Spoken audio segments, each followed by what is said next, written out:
them at your discretion, if you will. We don't want to overload you with something that some of our guests that are coming in take them, and oftentimes they end up in the garbage, unfortunately. So we have those. We try to make this as paperless as possible. I want to also, before I close, just go a little bit over the agenda and some logistics. At the back of your tag, there is a lunch coupon. We would like to have you over for lunch. We're inviting you over lunch at the cafeteria. When you walk out from here, it's in, you cannot miss it. It's right next to the main gate. And we'll have lunch there for about an hour between 1:30 and 2:30. And for the agenda, we are starting out at 10, I would think. So we're maybe a little bit 5 minutes ahead of time. But we will start out with the first session on sustainable transportation policies, take a coffee break, stretch our legs a little bit, and then start the second session on economic aspects of the sustainable transportation, break for lunch, and then with session 3, we'll look at some case studies from the region, how we have seen fairly interesting issues that are going to be presented. And then at a coffee break again after that, and to keep you wired. I mean, we don't want you falling asleep.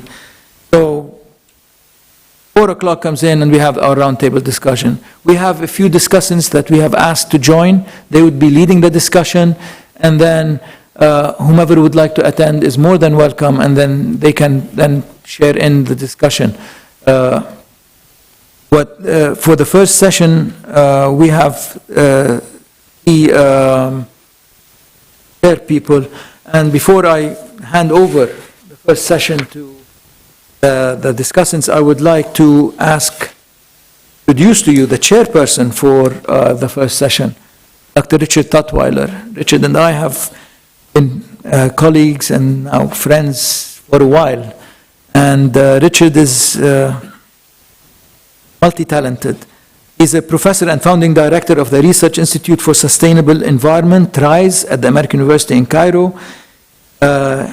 Is an applied anthropologist specializing in rural development and natural resource management with over 30 years of research experience in agricultural sectors of the Middle East and North African countries. He served as the director of the Desert Development Center from 2001 to 2013 at AUC. And prior to joining AUC, he was program leader in natural resources management at ICARDA, the International Center for Agricultural Research in Dry Areas, headquartered in Aleppo. Dr. Tutwiler is an advocate of food security and safety, economic growth with social equity, and environmental sensitivity and sustainability. He's authored numerous publications on sustainable development and was a co-winner of the Consultative Group for International Agricultural Research Chairman's Award for Outstanding Scientific Article in 2000. Excuse me. His most recent research has been on sustainable water management in the Nile Valley and newly reclaimed desert lands. With the relocation of the main AUC campus to New Cairo, Dr. Tutwiler has been pursuing the question of sustainability in urban desert settings.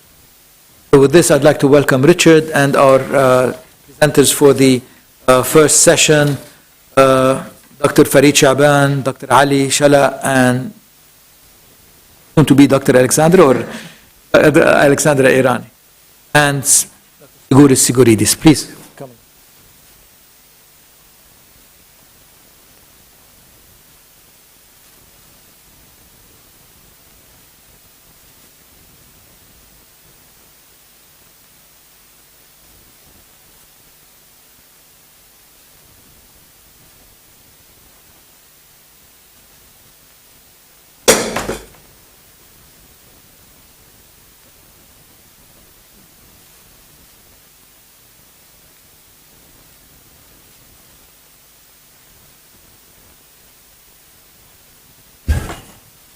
Okay, good morning, everybody, and thank you, Nadeem, for the introduction.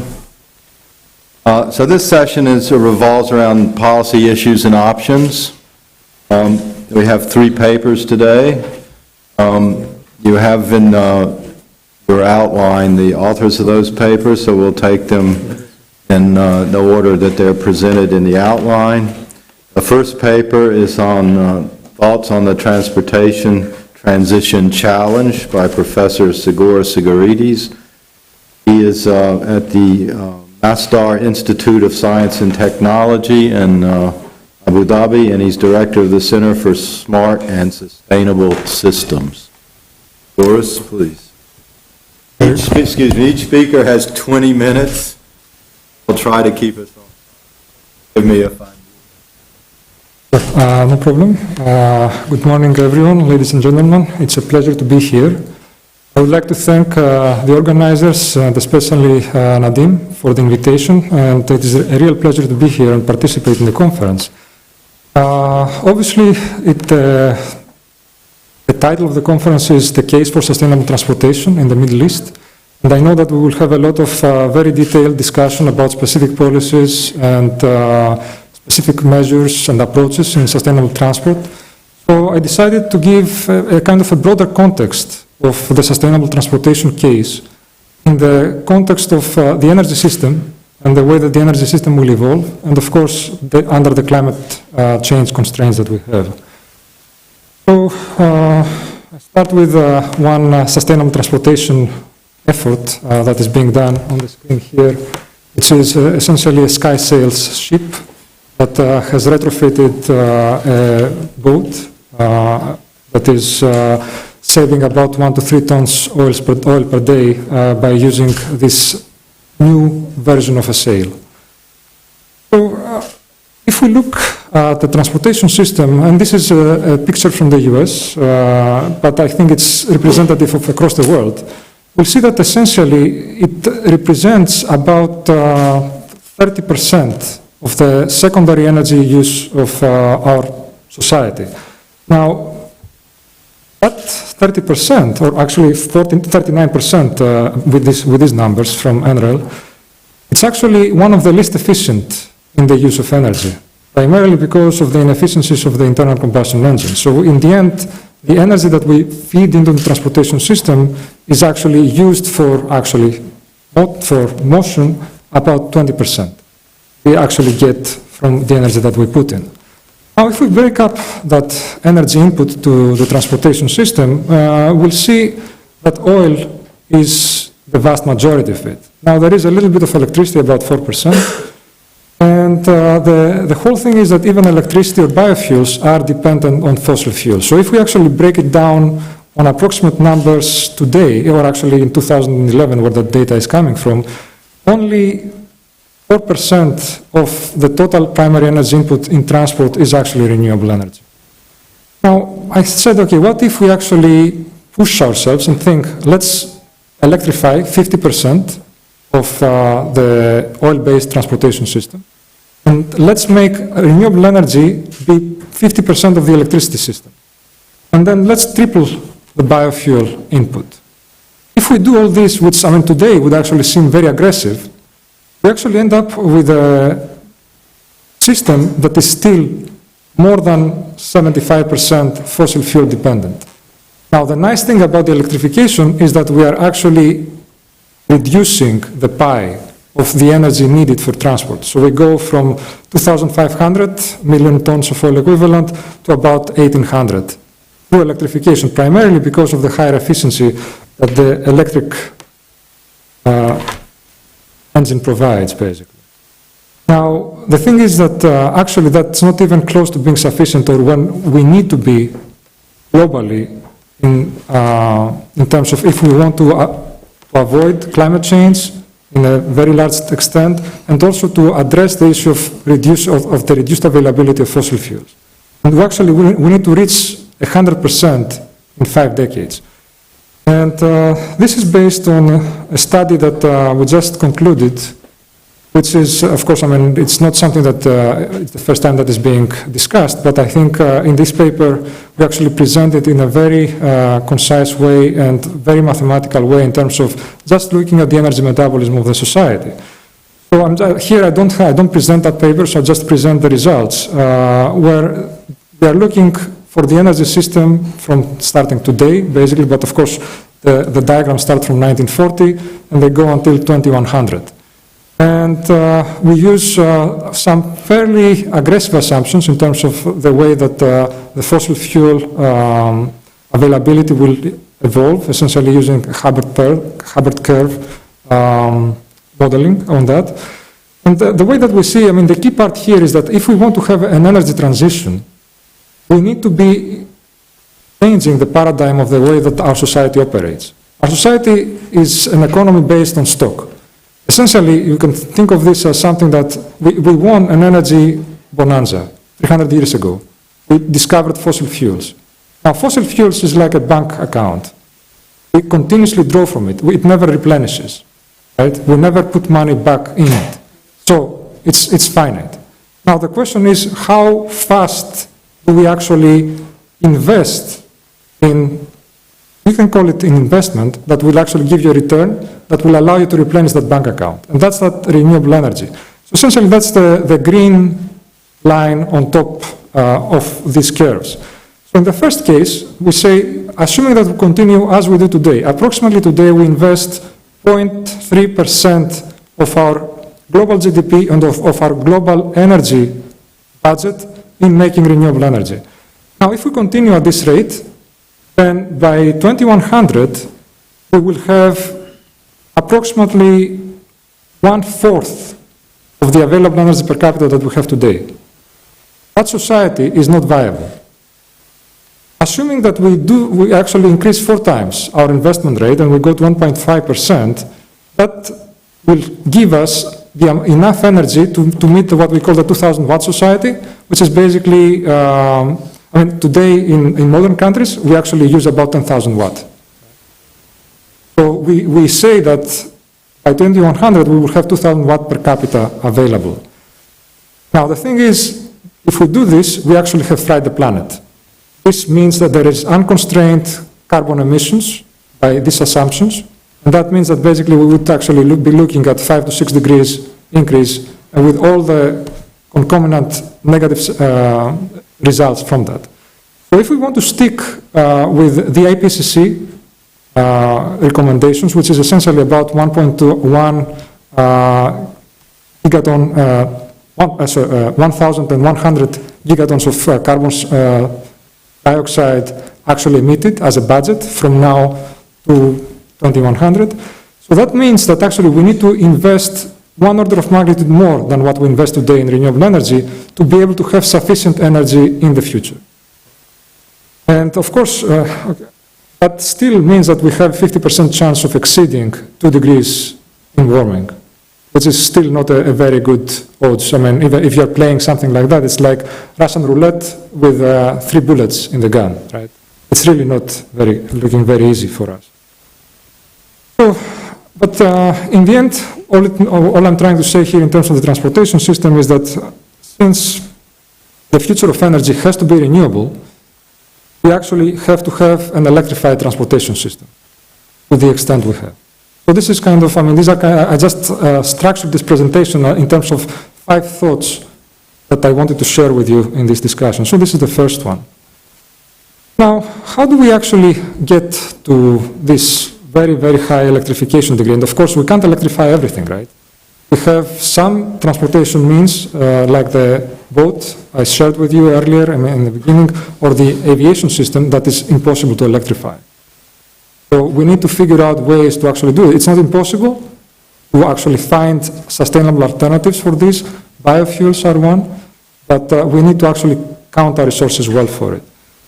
So the problem is that it's actually not a conscious choice. It's not something that we say, okay, we want to harm our planet, and we do this.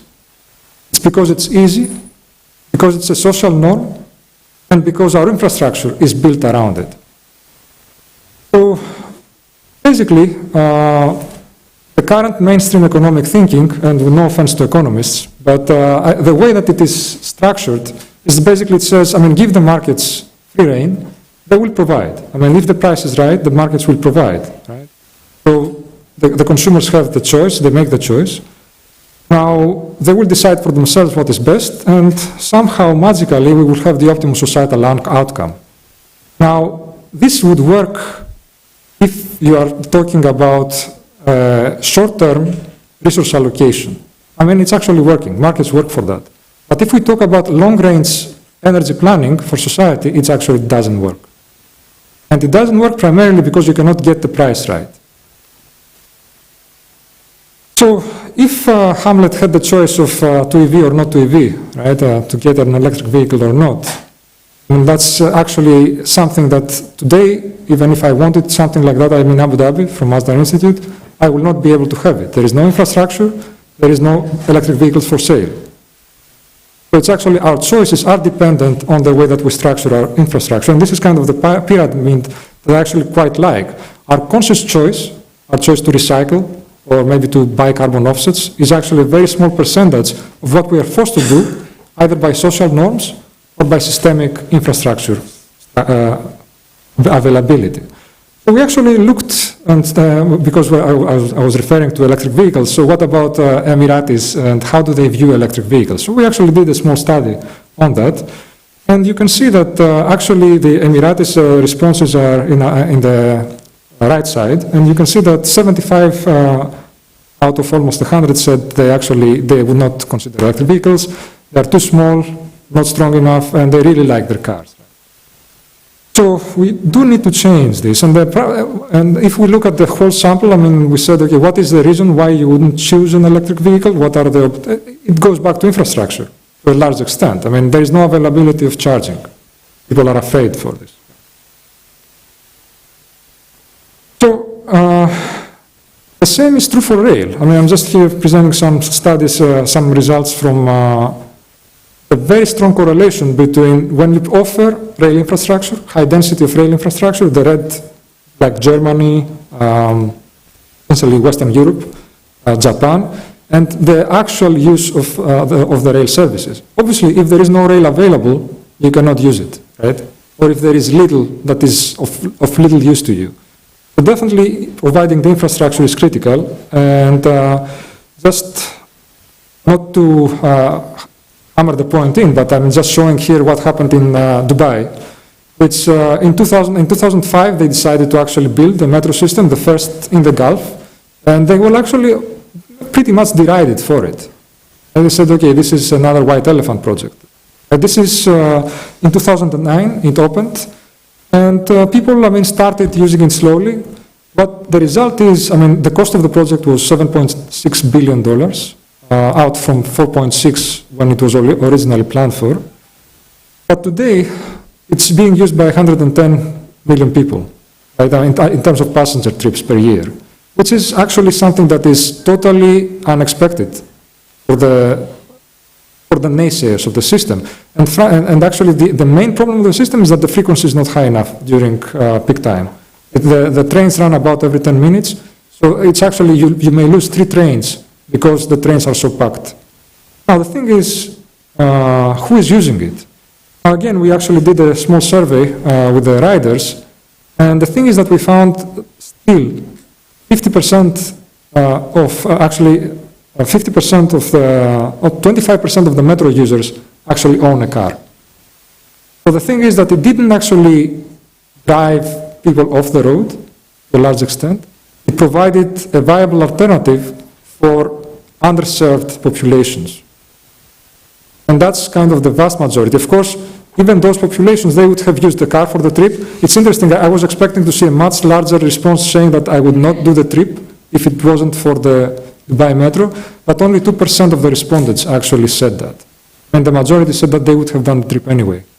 So then about 50% of the trips would have been actually car trips. Now, I mean, you can take this with a grain of salt, but this is what we found. So here's a picture from my hotel room in Beirut. It could be anywhere from Athens, it could be from Turkey, all of these kind of countries in the Eastern Mediterranean. But the main point is that our infrastructure system is the way it is because we had this availability of energy. Now, the thing is that as this goes down, and we actually don't see the future, right? We are riding the crest of the wave. We don't see what will come after. So that's why we are not prepared. When we really need to address the infrastructure question, and in order to address this, as I said, our choices are infrastructure biased, and therefore we have to build it before the people can actually use it. And this applies both to EV charging, to rail and metro, to bike sharing, to bikeways, pedestrian access, all of these aspects of the transportation system. So we discussed about the way that the infrastructure needs to be there. Now there is another problem, concomitant to the fact that energy availability is going to go down. And the fact is, I mean, this problem is what I call the energy economic trap. We are living it in several countries today. We don't call it this way. But the reality is that our economic system was based on availability of fossil fuels to actually support the economic growth. Essentially, we could actually grow because we could grow our energy system. And that's, no one can dispute it. Although, because 300 years, fossil fuels were so available, essentially we were not limited by supply. Anything we wanted, we could take. When that is not the case anymore, the economic paradigm is actually collapses, is actually breaking down. Now, this is what I call the energy economics. I have a short kind of description of this in these slides. The idea is that we start with an energy-dense fossil fuel supply. We can actually grow our way through it, and so we start believing that our economic system is decoupled from the ecosystem. We can actually grow it without considering the ecosystem. Now, the thing is, this is good enough until it's not good enough, right? Until our effluent, our emissions, is actually affecting the bigger ecosystem, and the actual resource availability is getting constrained. Now, just in case anyone wonders, I'm not saying that we are not running out of oil, but we are running out of cheap oil. And there is a big difference between the two.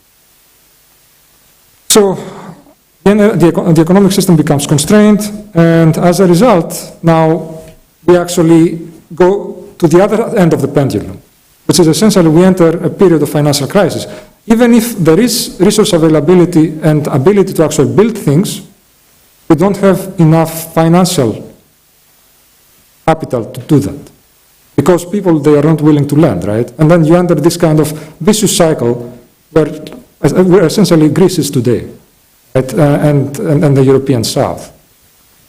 Now, this is the idea of the energy economics trap. And now the thing is that at the point where the cycle gets worse and worse, right, you cannot get out. Because there is a question then, where do I invest my surplus? Do I invest it in actually building infrastructure for the future, or in actually getting something to eat for today?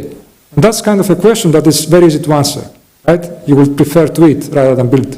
So the thing is, we still have enough time, not a lot. I'm actually skipping the slide, this slide to describe what happens in Greece. The idea is that actually we get stuck with the infrastructure we have built in the past. So that's the thing. It's important to be able to build the sustainable infrastructure today when there is enough surplus available. If we let it slide globally, and on a regional level, then actually we don't have a second chance. That's the thought number 3. Now I'm getting on something a bit more positive in terms of a very good example of what Curitiba did back in the 70s. It's a very well-known case among transportation professionals. They really developed a very well-functioning bus rapid transit system, much lower cost than any alternative metro. And they did that in the 70s. I mean, of course, there was the visionary mayor that kind of really led this through. But the thing is, what they did, one of the key things in the development was to actually prevent parking or making parking very difficult in the center of the city. And that led the ability of to the bus rapid transit to actually become the center of the transportation system use. So, and then the urban planning came in, and it allowed the corridors to actually grow the way that they envisioned them. So basically the plan was that you have high density around the corridor, and then you get lower density further down, and it happened exactly as it was planned. Right? I mean, this is the plan in the 70s and the picture today. So they get 2 million passenger trips per day. I mean, I said for Dubai is actually now is about 300,000 passenger trips per day. And we have 2 million in the bus rapid transit in Curitiba. For a city, it's about the same size, right? Size is the same. So, the fourth thought is that actually sometimes it is better to offer no alternative other than the one you prefer when it comes down to transportation planning. So, to close, I discussed the aviation system. It is something that I've done some work with in the past, and I'm still quite interested in. And the idea here is that, well, how can we actually support our aviation system in the future? And this comes from the study we did is about in 2010, and we actually tried to figure out how the evolution of this aviation system will actually happen. And the idea is, we figured out, there are several ways to look at it. You can improve your operations, right? Make your plane, improve the technology. You can use biofuels, and then you can start constricting demand, providing alternatives, primarily saying, okay, you cannot fly, or you cannot take a boat or train from New York to, let's say, London, right? And that will never be the case. Actually, boats are less efficient than planes. That's the interesting thing. So, but you can actually take the train from London to Paris. And that's what's happening actually already in Europe, right? I mean, whenever you can actually, you have good high-speed rail, the plane is actually going out of the picture. The same is happening in Spain, all across Central Europe. It happens in Japan. That's the case, right? But you cannot avoid long trips. So for those long trips, I mean, you have to figure out what to do. Now, we looked at all these options and we said, okay, I think it's hard to read because I just tried to cram too much in the slide. But the idea here is that you have revenue passenger kilometers, essentially how much transportation is actually provided by the system. And then you have, if you were to have the same proportion of emissions per passenger trip as we were in 2004. So basically this is business as usual. And you can see that the only way to actually get lower emissions per passenger, not lower emissions overall on the system, is actually to have extreme measures in all the components that we mentioned. Right? So you have to be extreme in your technology, in your operations, in everything, to actually be able to be a little less than we are today while providing more transportation services. So that basically means that biofuels is key for this part. I mean, if we look at biofuels, today we're producing about 207 billion liters of, we're consuming 270 billion liters of Jet A. We're producing biodiesel about 19 billion liters. So that means that if all our biodiesel went to the aviation system, it would provide about 7% of the aviation system needs. I'm finishing in less than 5. So, we need to leave sufficient oil in the ground and to actually budget accordingly for this. So that leads me to the fifth thought, that basically our infrastructure design during transition does not need to account only for a specific sectoral problem, but it should be a global resource allocation question, and then with underlining the resource side. So if we can actually, we have biofuels today, right? Frankly, burning them in land transport makes no sense, because we can electrify land transport. This is another kind of transportation idea that has not seen much, but it's actually quite cool. I mean, essentially, to combine the idea of a tram, electrified tram, basically, which doesn't use it just needs the catenaries. You don't need rails, right? And then you have these huge traffic jams everywhere in the Gulf of trucks. Now, they are basically on specific truck highways. It is very easy to actually put the catenaries. Of course, it's costly, especially to actually change the rolling stock, right? But as an idea, as a possibility, is very much something that is feasible today, the technology that we have. So basically, you have diesel-electric hybrids.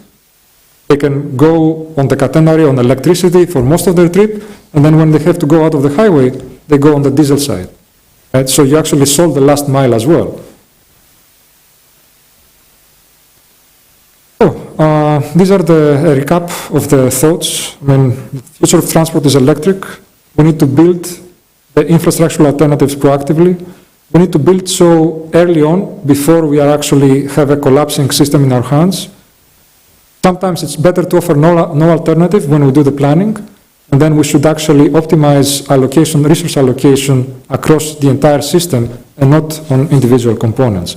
So in the end, I mean, there is John Holdren that wrote about climate change, and he said we have three choices basically, and we'll do all three at the same time. We can mitigate, we can adapt, and we can suffer, right?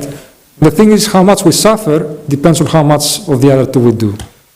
So, and just in the closing remarks, I really like two quotes from Jamie Lerner, from the mayor of Curitiba, who was actually instrumental in getting the BRT working. The first one, it talks about the importance of integration of transport in the system.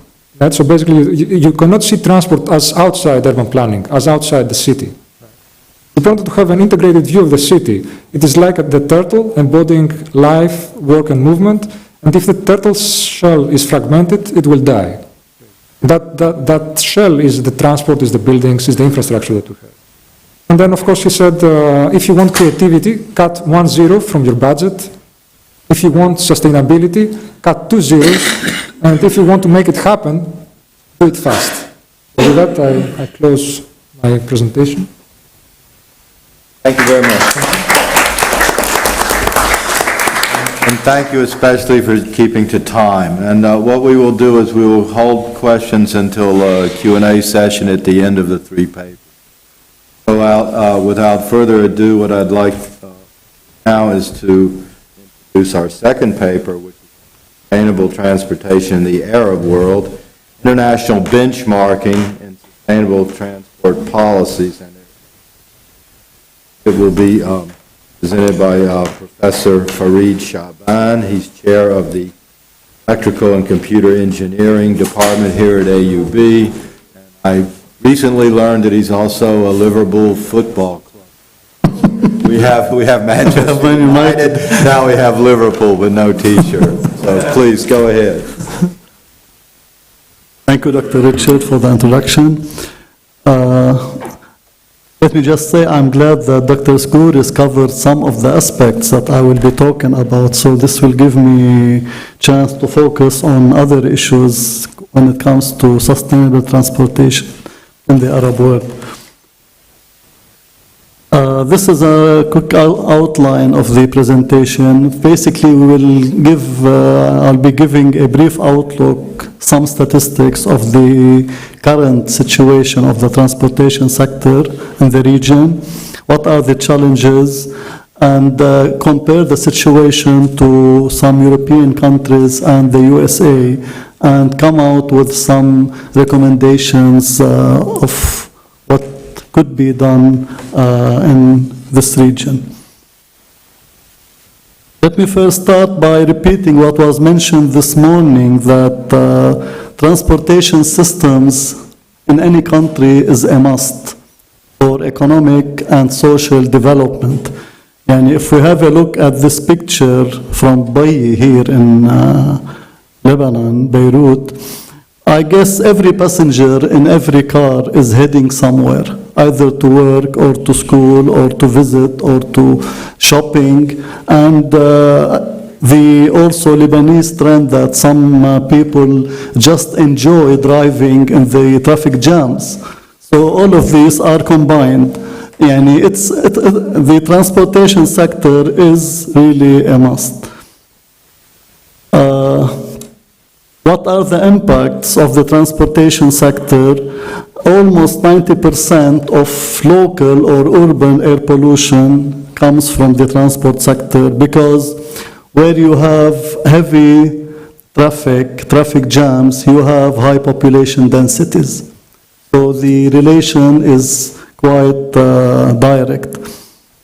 It also leads, according to statistics, to the death of around 800,000 people every year all over the world. In Lebanon, we have an average of around 40, 45 per month, I guess. Okay? So when the Cotonou plane crashed, the Ethiopian plane crashed with 40 Lebanese on it, it was a national mourning month for the Lebanese. It was a shock. So from our transport, this is repeating itself every month. around 40 people are getting killed in transportation-related accidents. As it was mentioned, the greenhouse gas from transportation sector is something around 14 or 20%, in addition to local emissions, carbon monoxide, particulates matter, oxides of nitrogen, volatile organic compounds, hydrocarbons, and the list is very long, in addition to some toxic gases. Also, the reliance on fossil fuels is leading, as it was mentioned earlier, to the exhaustion of natural resources and of raw materials as well. Also, the transportation sector in its infrastructure is always affecting the nature one way or another. If you build a highway, if you build an airport, whatever you do in transport, it has to be paid for by natural places or if we have a look at the transportation sector in the Arab world, first the major problems, the rapid growth, the rapid sprawling in many major cities all over the region. Here we have a small slide from a couple of bridges in Cairo, 6th of October, I guess. The vehicle fleets are relatively of old age, sometimes over 10 years on average. Sometimes it may reach 16 or 18 years. The maintenance of these cars is not, our fleet in general, is not always up to standard. Poor urban planning, there is always this debate whether building new highways will reduce the pollution or will increase it.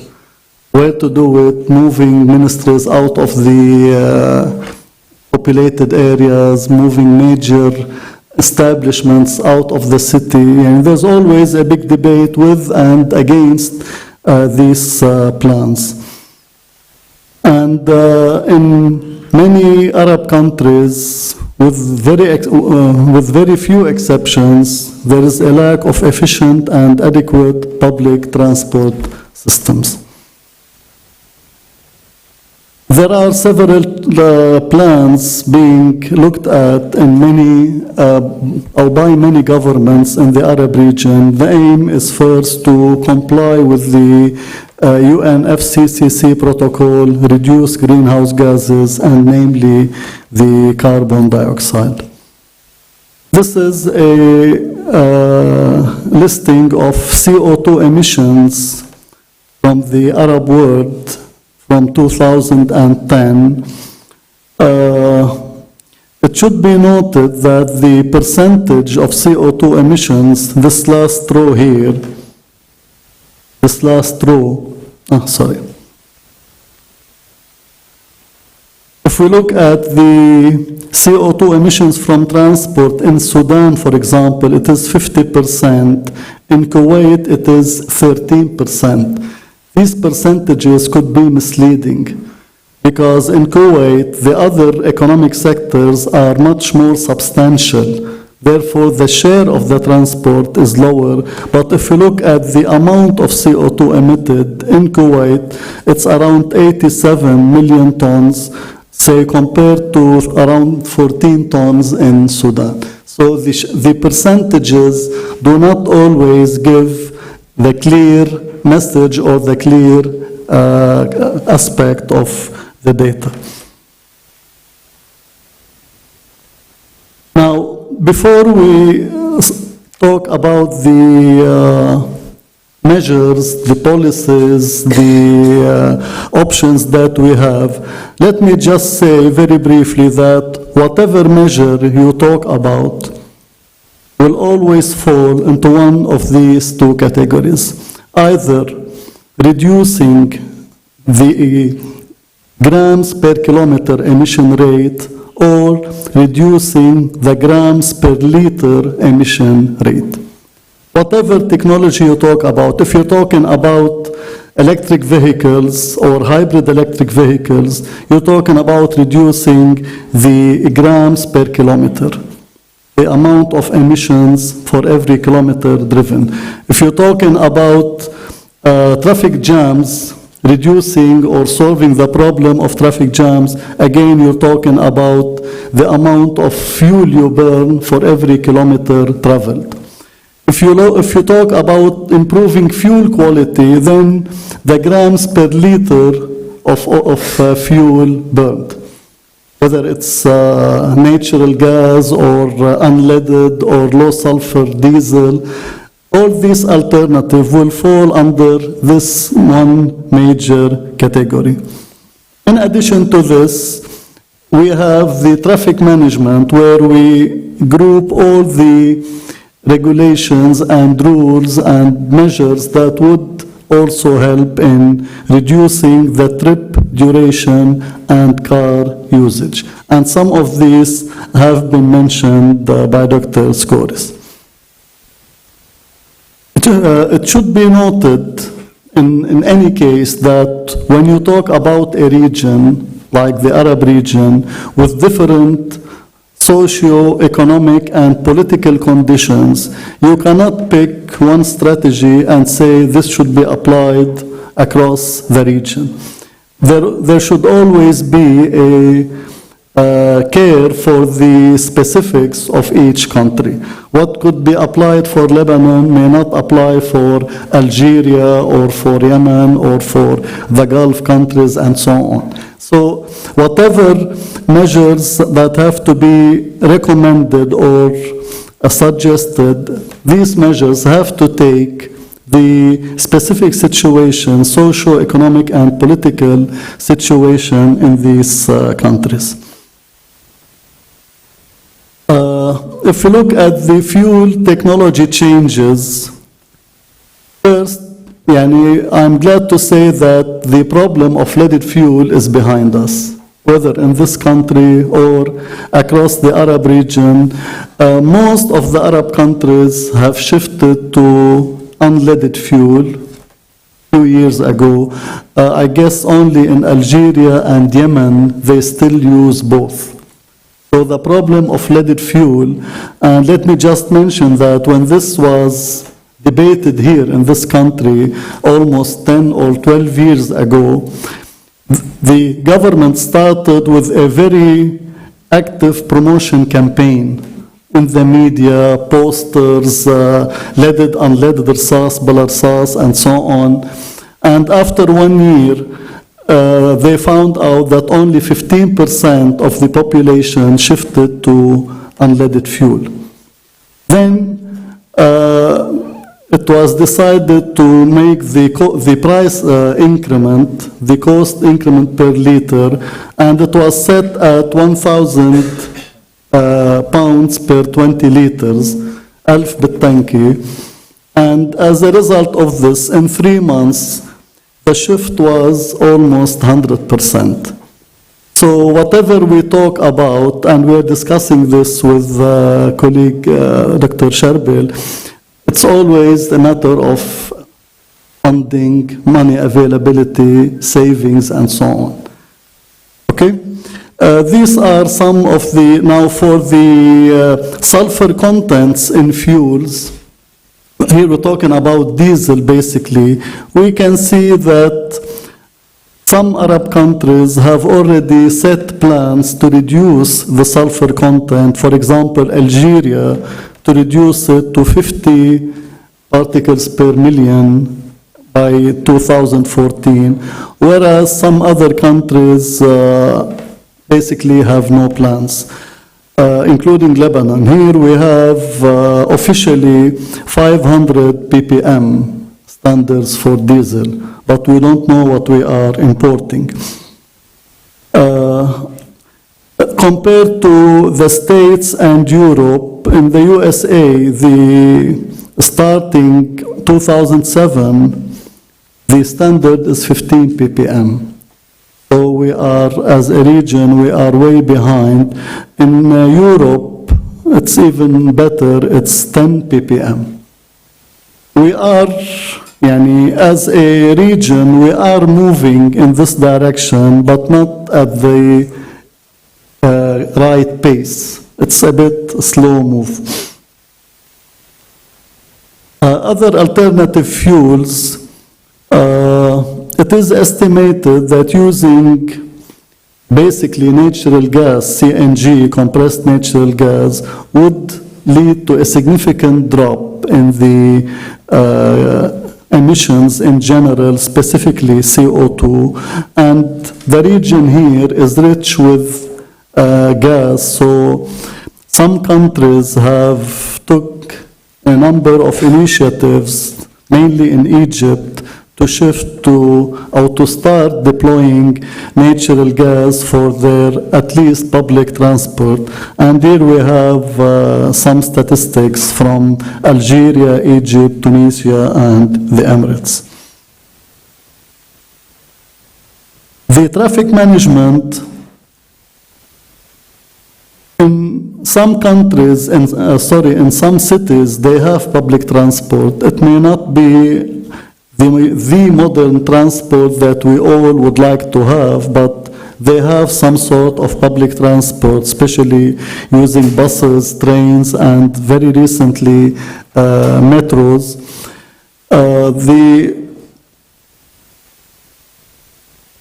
In Dubai, for example, also it was mentioned, the metro system has been launched now for several years, and the shift towards using this system is always on the increase. In Riyadh, in Saudi Arabia, they also have plans to build a metro by 2018. So there is a general trend towards moving to this very useful system. Traffic management, I think this is, it's all in the full paper, and some statistics about the railway networks in most Arab countries. These countries, especially like Egypt, Algeria, Iraq, they have a long tradition in using railways and so on. In Lebanon here, we used to have it until I think the early 70s, it was stopped completely.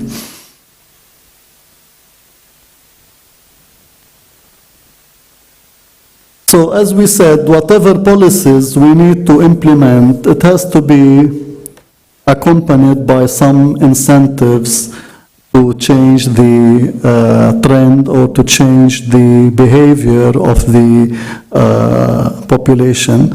Just one success story from Jordan, where decreasing the tax from 55% to 25%, and the road tax, if you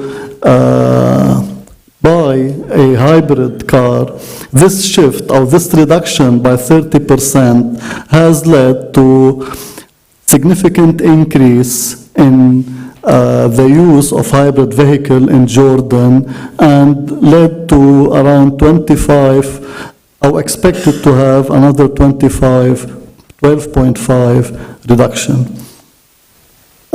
Inspection and import regulations, this has to do, as we said, with the technical status of the fleet. In Lebanon, this was introduced almost 10 years ago, inspection and maintenance program for vehicles that are older than 3 years. And for several years, it was very beneficial in terms of keeping the cars in good shape. But now we hear stories about having it bypassed. You pay a certain amount, you will have the license without even sending your car and so on, unfortunately.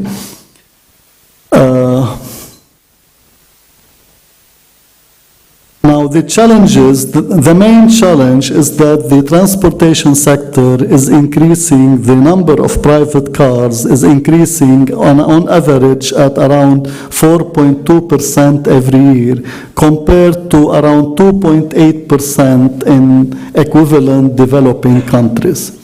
So there is a rapid growth without availability of measures, policies, and plans to accompany this growth. Lack of funding, as we said, the money is always the main item or attraction. Lack of technical expertise needed to produce cleaner fuels, upgrade specifications, enhance transportation systems, and so on. I wouldn't say lack of technical expertise, I would say not making use of expertise that are in these countries. Lack of accurate data. One of the biggest problems we used to face whenever we want to establish a database is to get accurate data. Even in a small country like Lebanon, if you want to get the number of cars, personal cars, if you ask 3 ministries or 3 official offices for this, each office will give you a different figure. Lack of communications among stakeholders. We always, you see sometimes projects, workshops, seminars repeated in different places, aiming at the same thing without any coordination. Lack of awareness. I mean, we can tell stories about the effect of lacking awareness.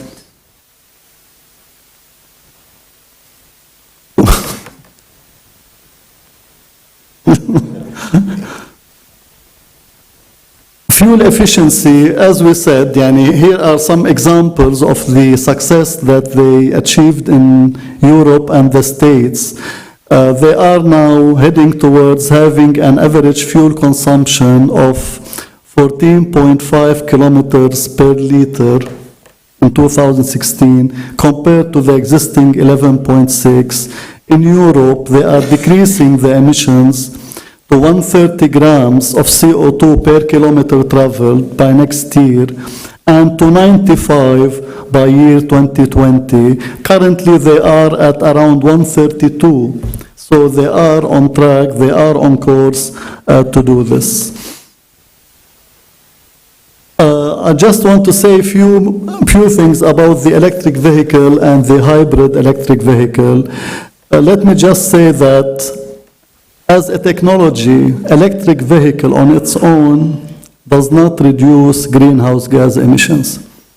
Electric vehicles only move the sources of emissions from inside the city to a power plant outside it. So electric vehicle on its own is not a solution. It has to be either, if we can get the electricity from renewable resources, then we are talking about cleaner technologies.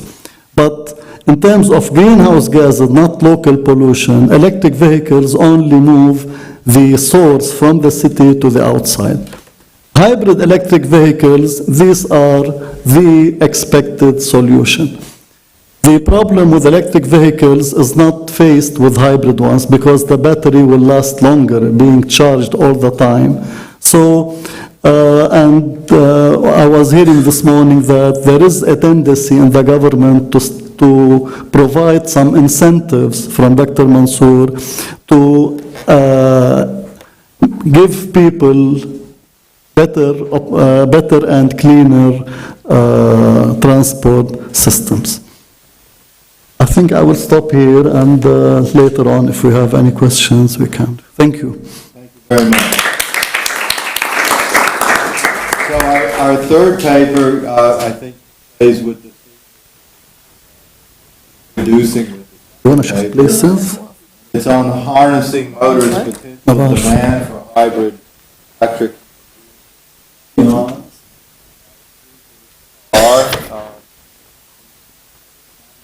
Irani, she's a researcher with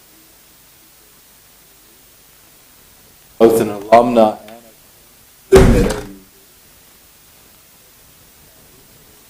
at Chalak, PhD in applied economics from Imperial College, and he's an assistant professor in the applied economics department at AUB.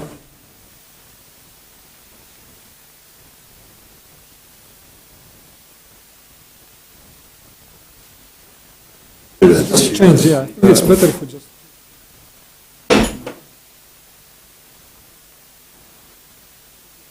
Speak, Exactly.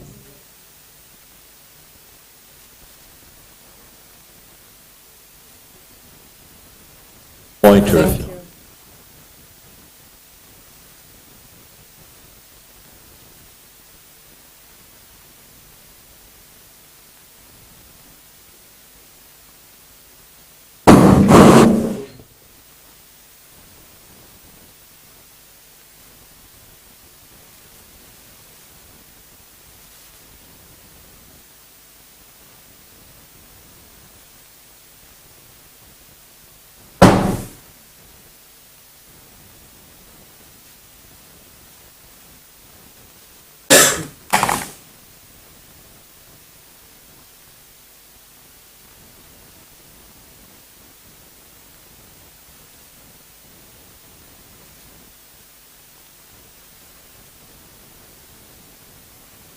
That's fine. Test. Oh.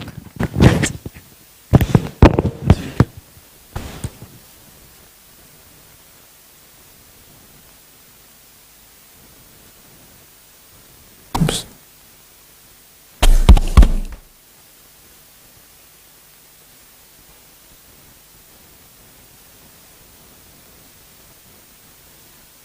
Okay, so hi everyone, sorry for the chaos. My name is Alexandra Irani. I'm a student in agricultural economics, and along with Dr. Ali Chalak from the Department of Agriculture, I'll be presenting today our paper on harnessing motorists' potential demand for hybrid electric vehicles in Lebanon, policy simulations, CO2 emission reductions, and welfare gains.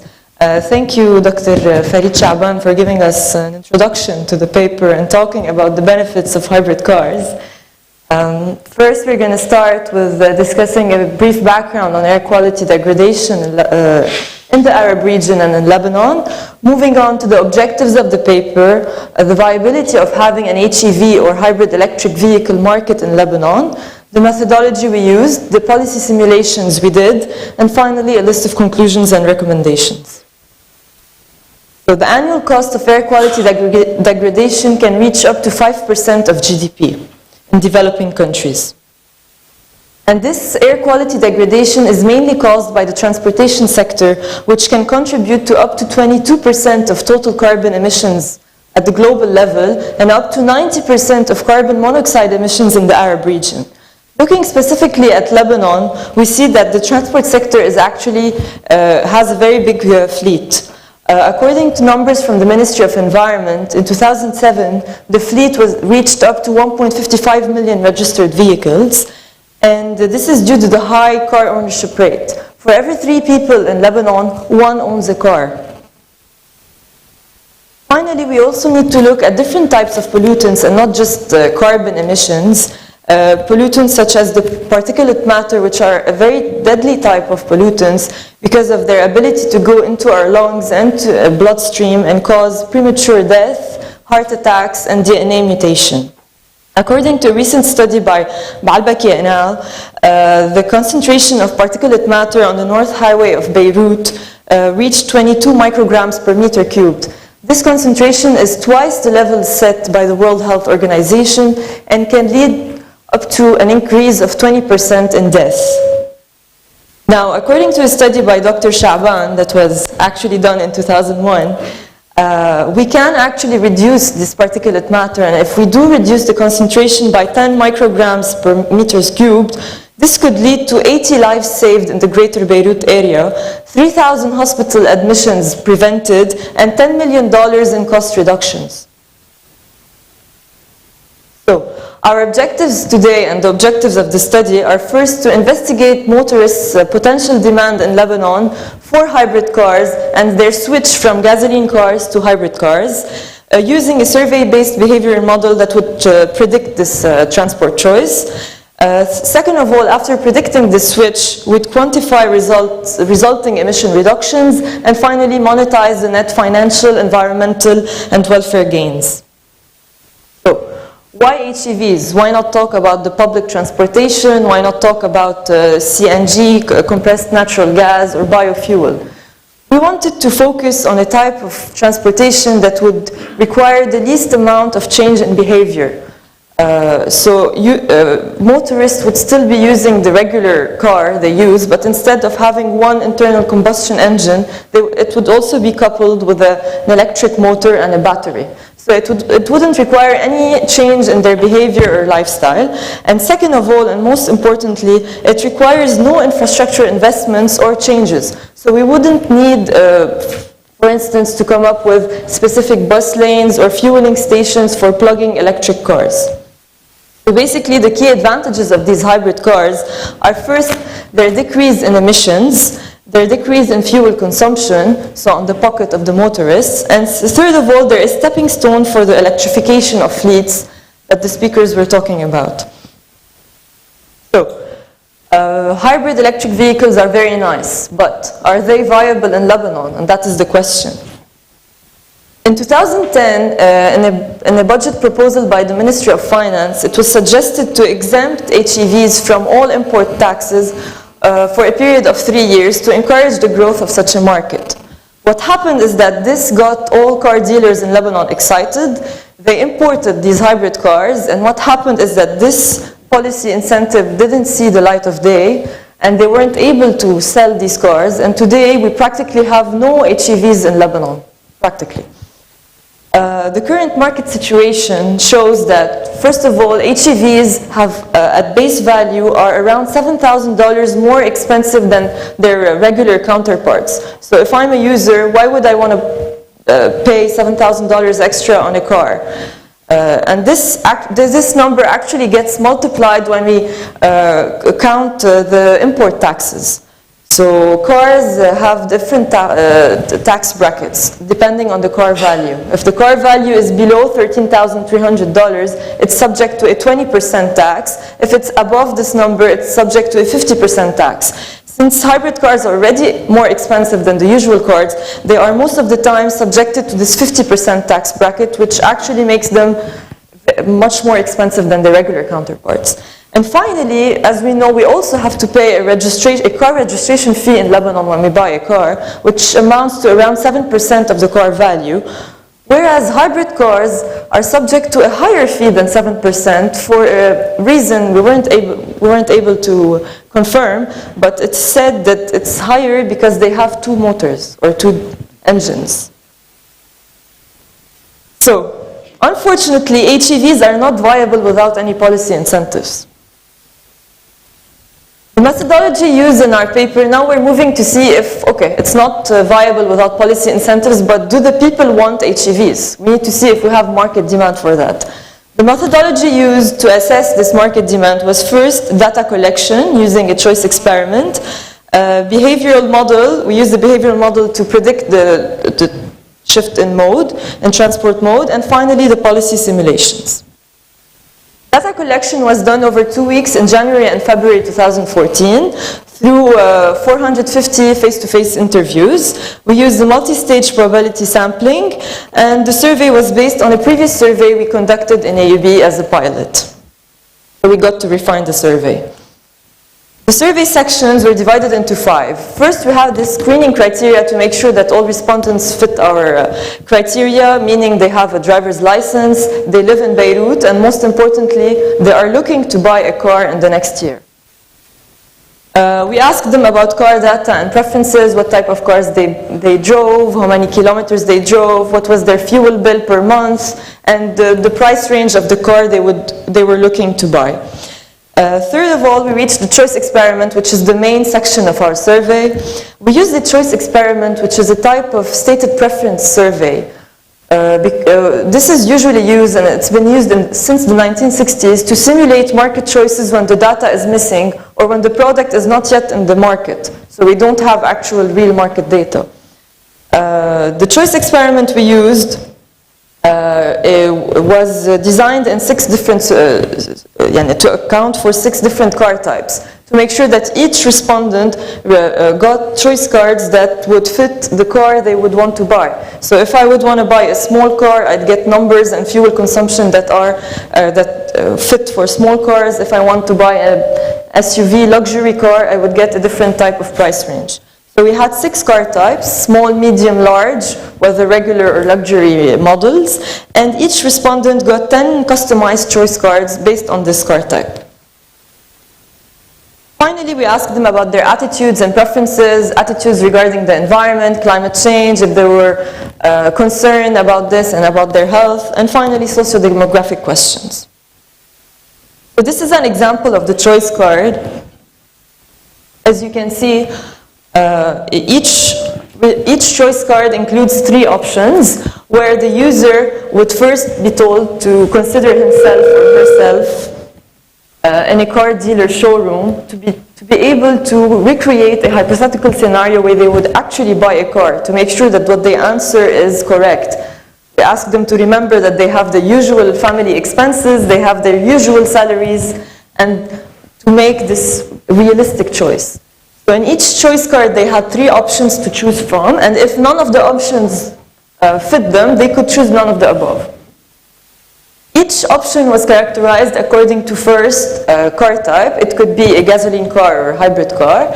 Then it was characterized by fuel consumption, measured in kilometers per tank, a purchase price including VAT and registration fees, and finally a financial incentive given, which is the car registration fee exemption to people who would actually choose a hybrid car. Now the 2 attributes, fuel consumption and purchase price, are the ones that shifted according to the car type. So people who chose a small car would have a different price range and different fuel consumption than people who would choose a luxury SUV car. Giving the floor to my partner, who will talk about the model. Thank you. Thank you. Unlike Alexandra, I prefer doing it sitting, actually. So, in terms of, in terms of the technicalities, we used. I'll spare you a lot of the details involved in the econometric estimation, but we use what we called mixed logic model that actually models demand for various attributes of cars, but also accounts for variation in tastes, unlike the basic conditional logic model that was first developed to model discrete choices. And it allows, and it also has the benefit of allowing the derivation of what we call individual level demand parameters that are customized and tailored to each and every respondent in the survey. So it allows a lot of flexibility, unlike the conditional logic, which actually fixes all taste parameters unrealistically across respondents. We also use a generalized version of this model that also allows for differences between different car types to be accommodated, because we have screened respondents according to the car type that they are targeting, and this creates problems in terms of estimation, and that we're talking about different preference structures or taste structures. So we have so this generalized model that has been recently developed was instrumental in this respect, and it also accommodates increasing or decreasing certainty or uncertainty about choices, which is likely to happen when people are facing this or that car type, a small car as opposed to someone who's with limited means trying to buy a small car, as opposed to someone affluent who's certain about what car, for example, he wants to buy, a Lexus or a Mercedes, etc. I mean, in general, these models, whether or not they really capture uncertainty is still debated, but one thing is for sure, they allow a lot of flexibility in the way we model our demand, and in this way they are useful. Model estimates, I mean, these are the econometric outputs. When you see stars, that's good news. That means our model is behaving according to, is giving us significant results. Okay. So we got, these are the econometric estimates, and they are basically, the model fit is good, and I'll spare you all the details to show you how, when inputted into policy simulations, what the results are. In terms of willingness to pay estimates, our results show that willingness to pay for a hybrid as opposed to a gasoline car increases with the car type. So for a small car, it's in the region of by the way, bold numbers are significant, and numbers that are not bold are not significant. So these numbers show us that there's significant willingness to pay for a hybrid as opposed to a gasoline car that is in the order of $2,000 for a small car, and increases to the region of $8,000 for small luxury and medium cars, while it's not significant for other numbers, for higher car categories. And also the same applies for fuel consumption. So these are willingness to pay for every extra unit of fuel efficiency, if you may. And again, the same, all our willingness to pay numbers are significant.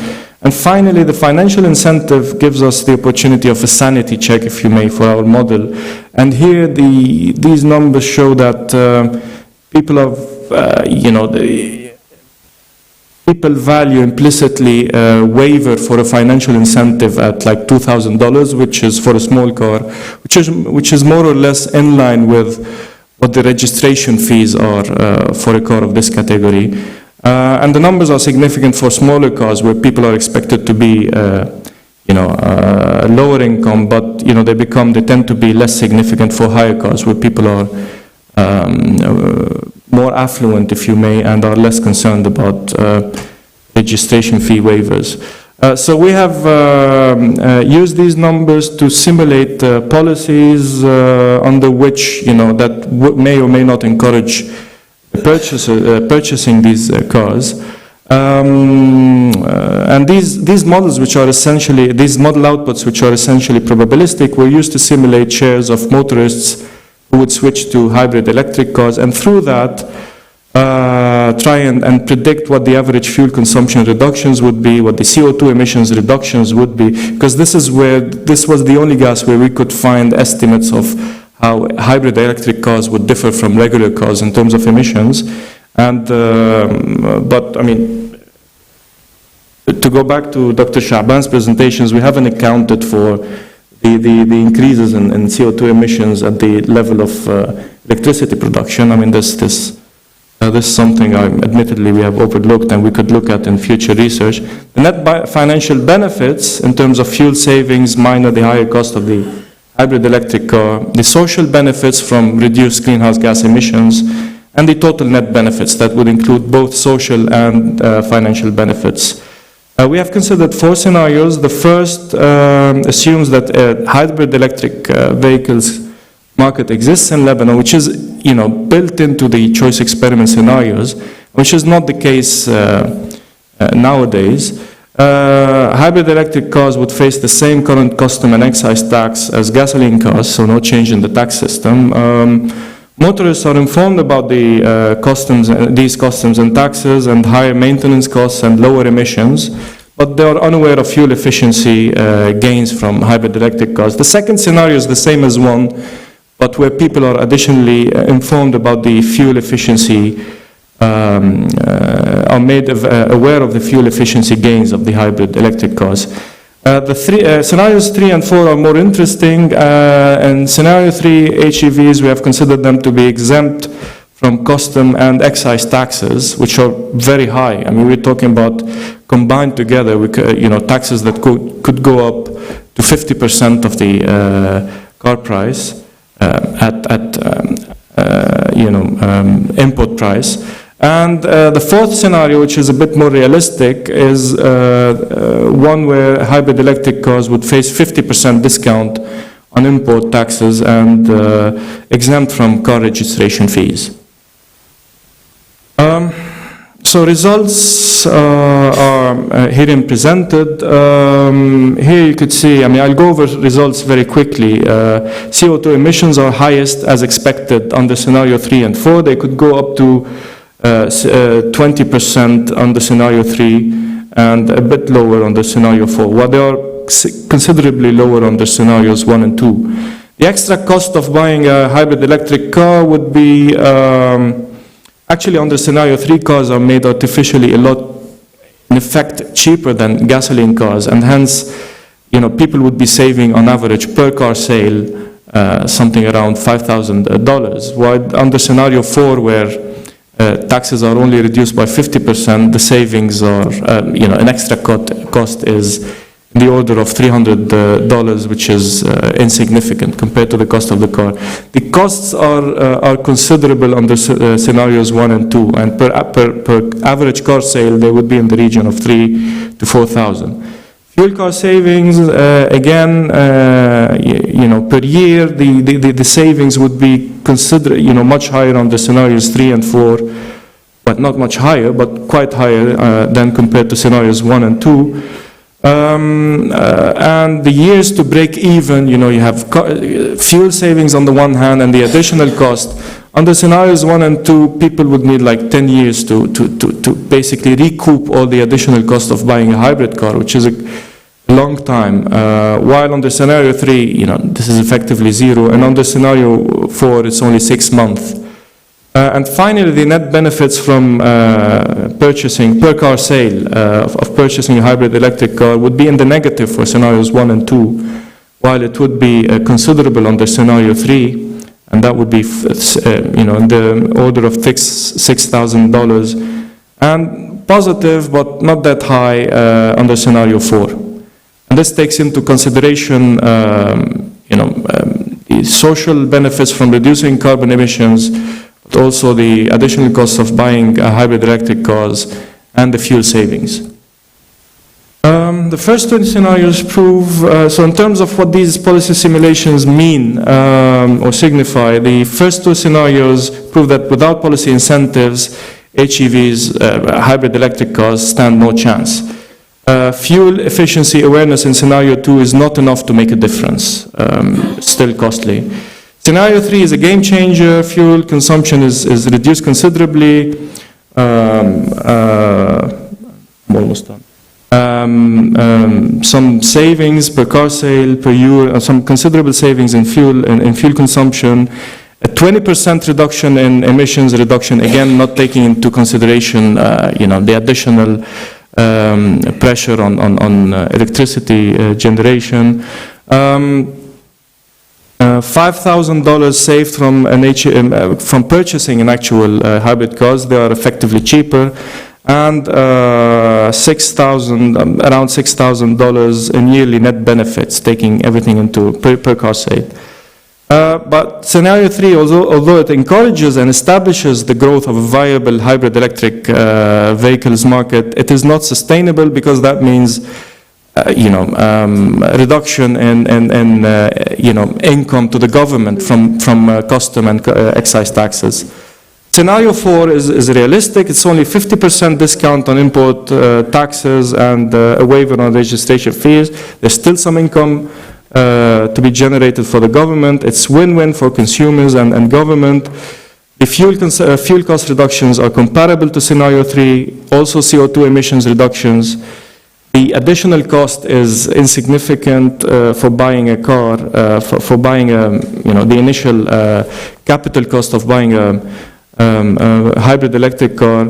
6 months only to break even from, for the fuel savings to recoup the initial investment on buying this car. And of course, exemption from car registration fees. In the aggregate, at the level of Beirut, where we have conducted the survey, this will mean close to $19 million in fuel cost savings to compensate for the $10 million in purchasing, in aggregate for purchasing these cars. And in net terms, these will be around $9 million. CO2 emissions reductions would be around 23,000 tons. Now, in terms of overall reductions of the total emissions in Beirut and Lebanon, that's a very low number, actually. That's 0.12% and 0.6% of transportation emissions. The social benefits from reducing CO2 emissions would be a low number compared to the financial benefits in the order of $400,000 per year, which added to the financial benefits would bring these up to $9 million. We have assumed, we have based these calculations and simulations on a average yearly car sales of 35,000 new cars, brand new cars, and the transportation sector contribution of 4 million out of the total 20 million total emissions. So I'll leave now the ground back to Alexandra to conclude and make some recommendations.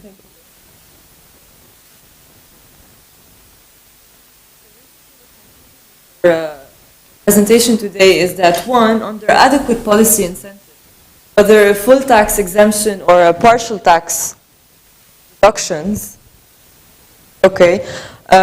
motorists are interested in purchasing hybrid vehicles, and this could lead to substantial emission reductions and benefits, whether financial benefits or environmental and health benefits. So first, we suggest in the short run to implement the Ministry of Finance suggested tax exemptions during a transitional phase to create this viable HEV market. And this 3-year transitional period, would then be followed by a long-term measure of discounted taxes for HEVs. And as was previously mentioned by Dr. Chaaban, this is being implemented in Jordan, where the taxes are decreased from 55% to 25%, and today Jordan has 30,000 hybrid cars. Why not Lebanon? Additional measures to promote this HEV market would be, first, tax exemptions on HEV spare parts. Spare parts are quite expensive, and giving this incentive would help promote these HEVs. Second of all, registration fee exemptions, or at least making the registration fee equal to the regular registration fee. Third of all, preferential loans for people who would want to buy a hybrid car. They would have an extended loan period, or people who have heavy road mileage, such as taxis, would get a full subsidy on the loan interests. To base the road usage fees or mécanique on fuel efficiency and emissions instead of engine displacement. And finally, raise awareness amongst the public about the numerous benefits of hybrid cars, whether on their pockets due to lower fuel bills, or on the environment and on their health due to lower carbon emissions and lower particulate matter emissions. Thank you.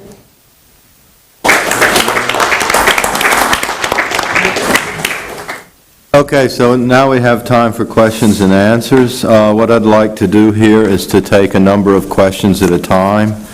When you state your question, please say to whom it is addressed or to which paper it's addressed. If you can't get the names right, you can say paper 1, paper 2, or paper 3.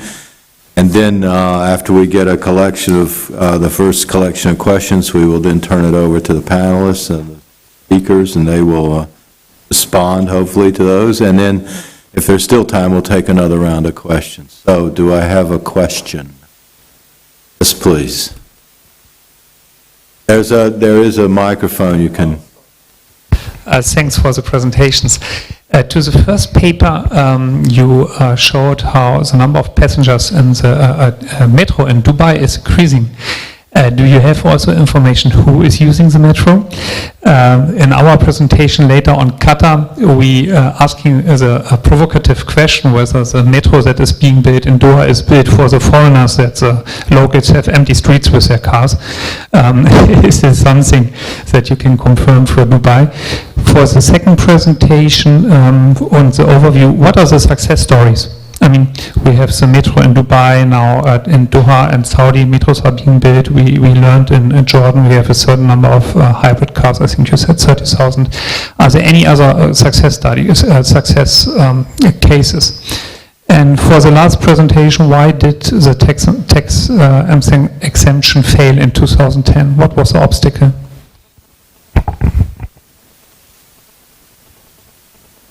Okay, next question.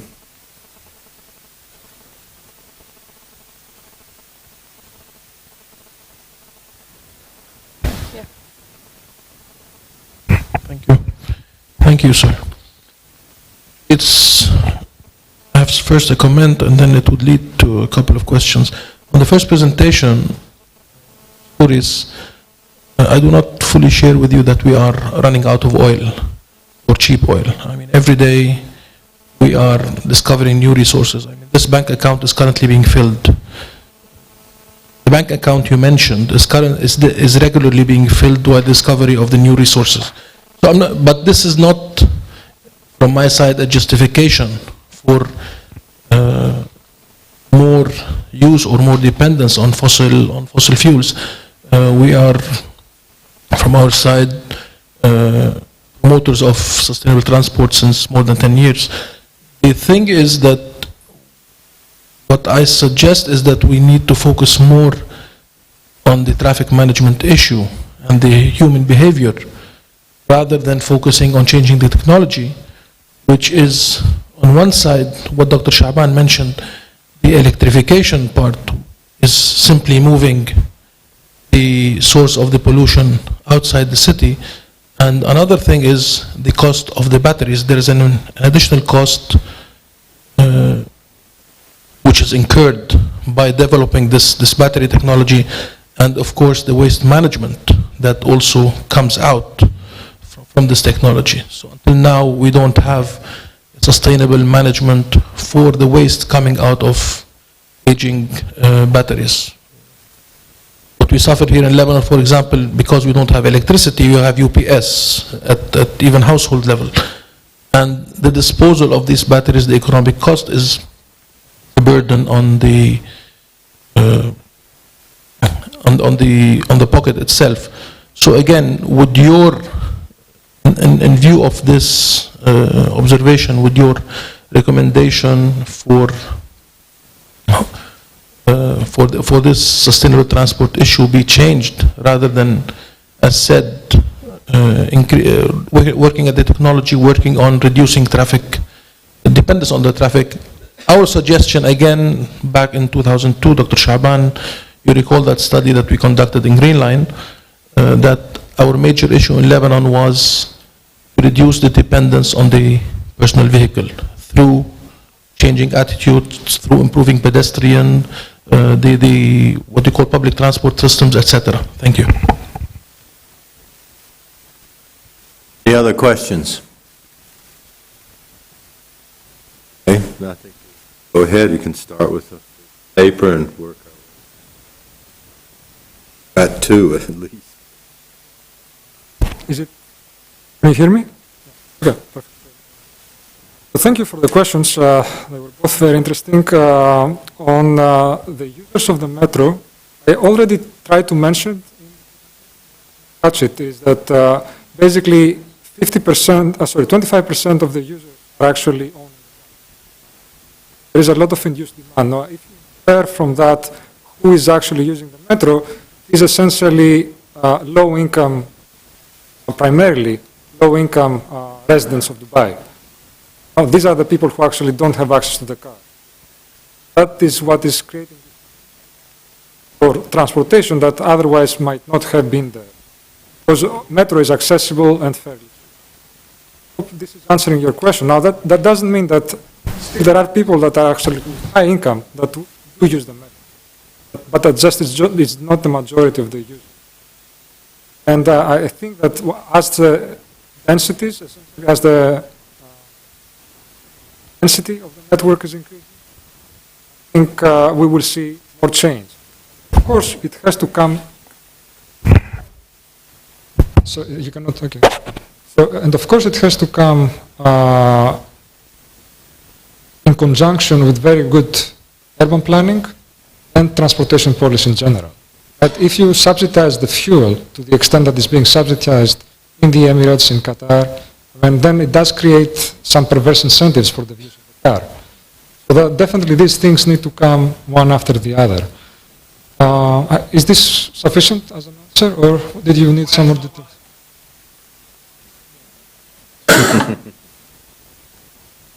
So, with regard to the second question, I agree that Lebanon is an interesting case that needs to be studied more specifically. Now, but I would like to take one step back, and I think I would like to push back a little bit on the data. It is true that we do have a move of the emissions from the vehicle on the street to, let's say, to the power plant. But the total emissions, and this is unarguable, even in the worst case scenario of coal-fired, 100% coal-fired power plants, basically grid, that is 100 gram per kilowatt hour generated, if you put an electric vehicle in that grid that displaces a normal small car, you have a decrease in emissions.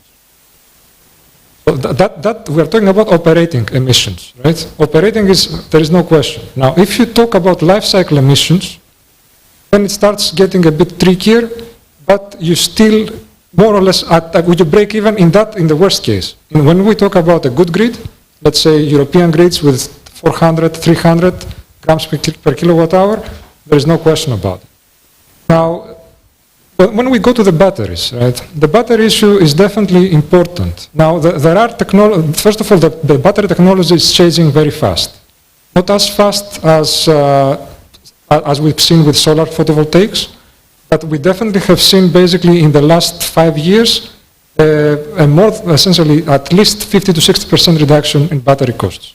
Now, the thing is that when the cost actually reflect emissions in many ways, right? Because the more you pay, basically, in an economic system, the more emissions you actually incur. So the efficiencies in the large-scale production of batteries reflect on the reduction of the emissions per unit of battery, per kilowatt hour stored. That's one thing. The other thing is that in terms of the recycling, obviously you had the big problem with the UPS, that they were using lead-acid batteries. Right? They are heavy, they have lead. I mean, it is an issue, but actually lead-acid batteries, frankly, there is very good technology for recycling them. As long as you do it, it's being done for decades now, because all our vehicles, I mean, they have lead-acid batteries. The batteries that are used in electric vehicles today, in any decent vehicle, is lithium-ion. Sometimes lithium-ion phosphate, and now for the buses, they talk about lithium-iron. I think lithium-iron phosphate. I'm not exactly sure on the current chemistry that BYD is bringing up. And these batteries actually have huge life cycles. So basically, we're talking about 100,000 cycles. It's for the lifetime of the vehicle, you don't have to change the battery. So we are really seeing huge improvements in the battery. So now, maybe I'm taking too much on the answer, but just to finalize, I do think that actually the hybrid electric vehicles is probably the way to go for Lebanon at this time. Having the option of a plug-in hybrid electric is always good, and now, I mean, the cars are available. Now, the big problem is that Lebanon needs to address its power grid. I mean, that's where it comes down to. And of course, I'm not an expert. I'm sure there are experts in the room. I haven't studied the situation carefully, but seeing the generators at the top of the houses, I mean, it gives me like an understanding that the system is definitely not optimized for generators.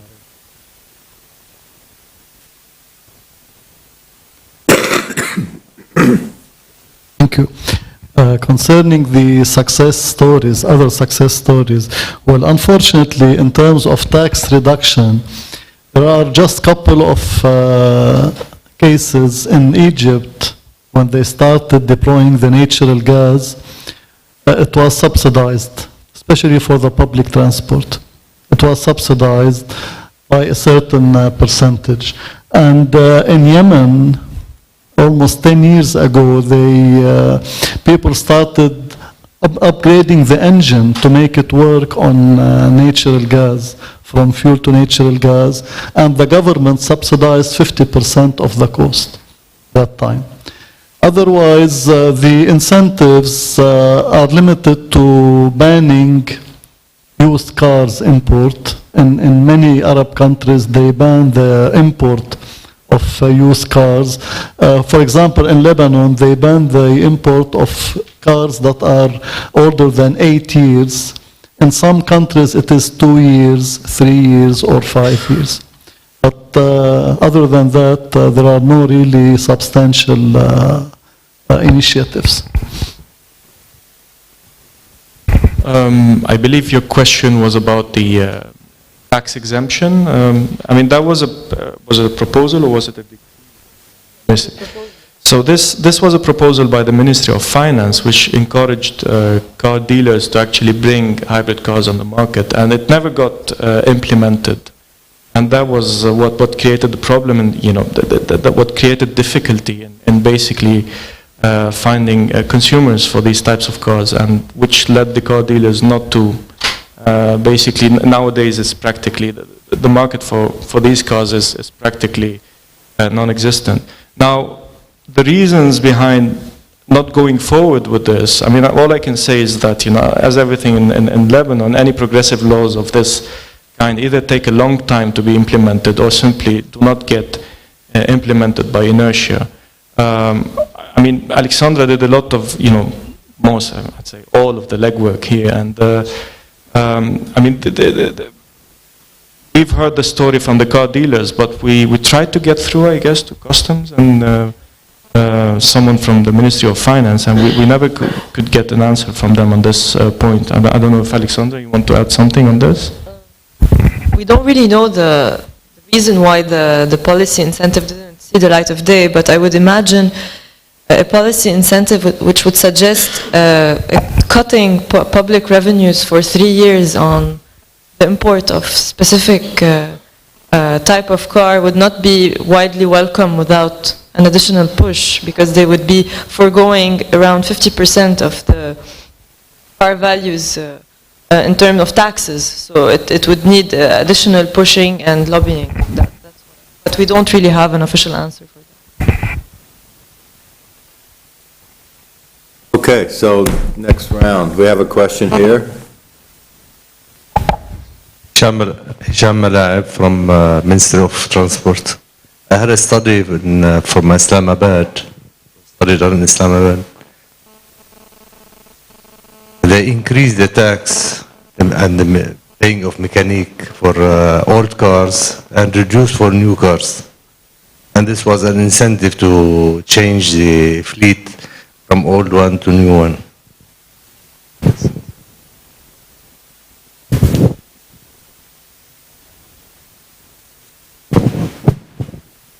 Excuse me, where was where is that example? Islamabad in Pakistan? Do we have any other questions? Yes, please. There's a microphone here.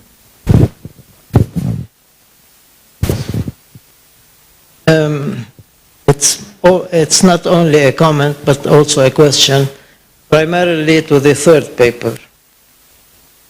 I'm trying to look at this very interesting research, which really falls more into the realm of market analysis and choice regarding purchase of a vehicle. But I'm afraid that some of the conclusions might, in the true sense, contradict with the title of our workshop today. Are we really impacting sustainability by addressing, especially in the case of Lebanon, how far we can reduce global warming or pollution in the air from addressing it from this narrow issue of replacing a gasoline car by a hybrid car? I look at it, if we really take that to the policy level, it's not really the right angle to address your policy concern when the problem is somewhere else. I'm afraid that kind of work and that kind of recommendations is just trying to make the car, whether it is a gasoline car or a hybrid car, a more acceptable and really delay the required policies in terms of transport through a paradigm shift to public transport. The question is, if I don't know that you are a very respectable scientific and economic researchers, I would have asked you, was this study sponsored by the Association of Car Importers? Yeah, I think you deserve a direct answer.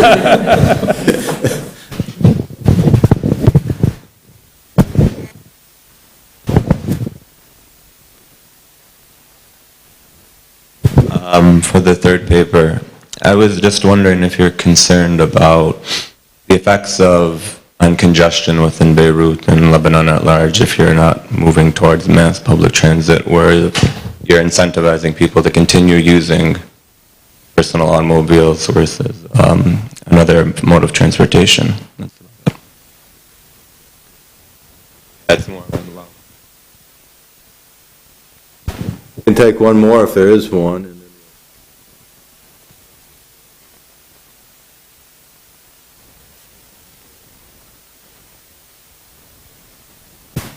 By focusing on buying electric vehicles, it might reduce the pollution, but it will not tackle the problem of traffic jam.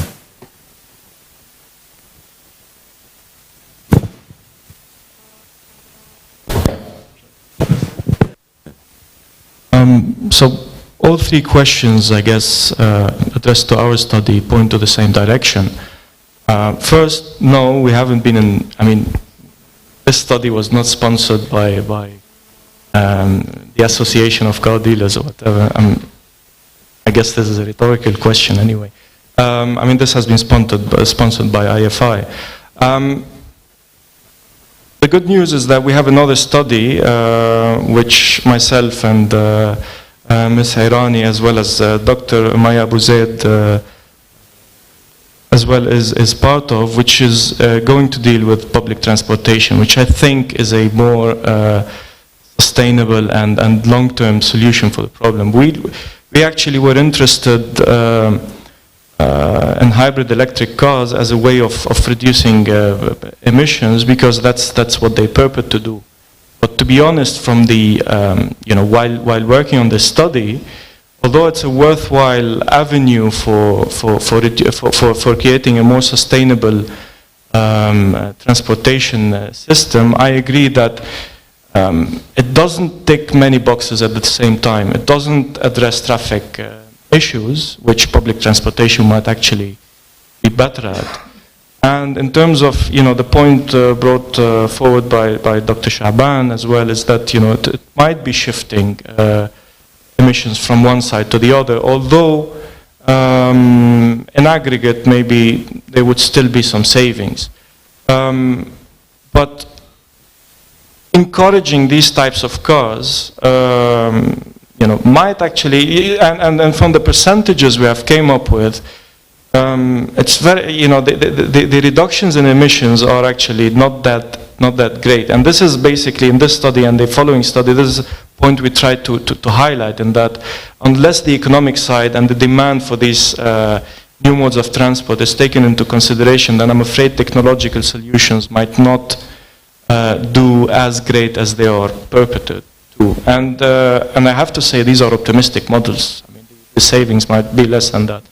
So in terms of the limited potential for this, I to a certain extent I do agree, although I see some savings and I see some merit in encouraging, giving tax incentives. I mean, these might not be that harmful to the government coffers, and they might be beneficial. But to be sure, we are not trying to encourage this as the sole way of tackling sustainable transportation. In fact, any attempt at making transportation more sustainable from in a monodimensional way, looking at this or that sector, will utterly fail. We're talking at infrastructural investments, at efforts at urban planning, at the concerted effort at much higher levels at the government than basically promoting this market for this type. I hope I have answered questions. Okay, we'll each have a final comment and then we'll finish. Thanks. So basically, as Dr. Chalak said, I totally agree with what you mentioned. The main solution to shifting to sustainable transportation would be the public transportation sector and not promoting any other type of cars. However, as also Dr. Sgouridis mentioned in his presentation, if I'm not mistaken, you said that the number of Dubai metro users, 20% of these users also own cars. Only 25%. 20% of the metro users own cars. That's Dubai specific. Okay, no, but my point being that the main solution should be public transportation, but we're not going to eradicate 100% of cars in the world. There are always going to be a number of cars that will be used by people, no matter how amazing the public transportation is. And if we are to buy cars, it's better if we buy hybrid electric vehicles as opposed to regular gasoline cars, provided that we get a good waste management system and we are able to dispose of the batteries used in these cars. So they are not the sole solution, they are a side solution to people who are really want to buy a car. Thanks. I just wanted to come in defense to the argument. I definitely agree, and that there was also raised earlier that there is a whole issue about traffic management and demand-side management. That's absolutely key, right? And we need to provide, that's key part of my presentation as well. We need to provide infrastructure early on when we have, in theory at least, sufficient resources to do so. Building a metro system is a $10 billion work, right? And that's actually on the cheap side. So that's, if you don't have them now, it's actually unlikely that you have them in the future. The future becomes harder and harder. And then if you don't have it, it becomes harder and harder to actually get it. So that's kind of the thing that I try really to caution. Do things now on these things. And definitely hybrid cars, electric cars are a very good solution for that specific thing, what they do, right? They don't solve the problem, but they're a more rational use of the resources we currently have. And as far as I know, Lebanon is importing gasoline, right? So it has additional effects there. If there is, you can put renewables much more easily as well. If you start deploying PV and then electric vehicles, this thing is actually snowballing in terms of the emissions reduction. And I think that's kind of the main things that I wanted to address. Yes, please. Let me just say that concerning the public transport, all the studies that were conducted always ranked public transport as the first option for transport sustainability. But being on the ground, there were many problems. The transport sector in Lebanon is not well sustained. This is the problem. A good minister will come, an active minister, he will put a budget to rejuvenate all, to buy new buses and so on. Then 10 or 15 years ago, these buses are scrapped. Now waiting for another active minister to come on and so on. And let me just also mention that let's look at the traffic lights. And the traffic management is one solution. If you look at the traffic lights in Beirut, it's pathetic. And if you go from Phoenicia to Burj Al Mir, there are three traffic lights there, 200 meters apart, and you have to stop at each of them. They are not synchronized. This is one of the things that have been deployed for 50 years in many cities. Outside AUB, there is a traffic light, but there is no intersection. And even what we are doing is not really helping the case very much. Thank you. Actually, I like that. Even what we're doing is not helping the case very much. I will stop this panel at that statement. Thank you very much. It's time.